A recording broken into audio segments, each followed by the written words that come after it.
और ब्रेक के बाद आपका स्वागत है। और हमने खबर आपको दिखाई थी कि वित्त मंत्री राष्ट्रपति महोदया से मिलने पहुंची थी। वो तस्वीरें भी अब आ गई। उनका हम तस्वीरों को आपको दिखाते हैं कि जब राष्ट्रपति महोदया के साथ में वित्त मंत्री जी ने मुलाकात की, वित्त राज्य मंत्री जी भी उनके साथ मौजूद थे और राष्ट्रपति महोदया को वित्त मंत्री ने अपनी पूरी टीम के साथ मिलकर इस बात की जानकारी दी कि साहब बजट के मुख्य बिंदु क्या हैं, किस तरीके से इसको एक डायरेक्शन देने की कोशिश की गई है, तमाम अहम बिंदुओं के बारे में जानकारी होती है। और ये बेहद खुशी करने वाली तस्वीर कि आप मुंह मीठा कराते नजर आ रहे हैं कि आप शुभ काम करने आ रहे हैं और आपके मुंह से मीठे शब्द या मिठास ऐसी निकले जो देश के हर किसी के जिंदगी में मिठास घोल दे। कम से कम उसका एक व्याख्या इस तरह से किया जा सकता है। व्याख्या भी, और ये भारतीय संस्कृति का भी एक बहुत अहम अनुरूप है कि जब भी कोई शुभ काम करने हम निकलते हैं तो दही चीनी खिलाई जाती है। चल आप जो बात करी बहुत महत्वपूर्ण है, लेकिन आप एक देखिए ना कि प्रोटोकॉल से इतर हटके भी ये कहीं एक सहजता दिखाता है राष्ट्रपति महोदया की, उनके व्यक्तित्व की, कि आप प्रोटोकॉल से हटके भी आप एक बड़े देश के काम के लिए जा रहे हैं, तो हम आपको शुभकामनाएं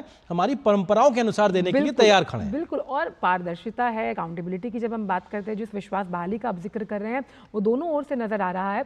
और पिक्चर ऑफ द डे कह सकते हैं हम आज की इसको, जिस लिहाज से आप देखिए कि जिस नए काम खास तौर पे, क्योंकि मोदी सरकार 3.0 का ये पहला पूर्णकालिक बजट है, महिला वित्त मंत्री होने के नाते 7वीं बार पेश कर रही है, अहम जिम्मेदारी है कंधों पर जब बजट भाषण पढ़ना होगा। और उस लिहाज से आप देखिए शुरुआत भी पॉजिटिव होती हुई, वो मुस्कुराहट अगर हमने वहाँ वित्त मंत्रालय से देखी थी, वो राष्ट्रपति भवन पहुँचती हुई, और ये पूरी टीम ने अथक प्रयास करते हुए इस बजट डॉक्यूमेंट को तैयार किया। आपने देखा था कि कल सीए साहब ने कैसे जो आर्थिक सर्वेक्षण है वो पेश किया, जिसे फ्लैगशिप डॉक्यूमेंट कहा जाता है।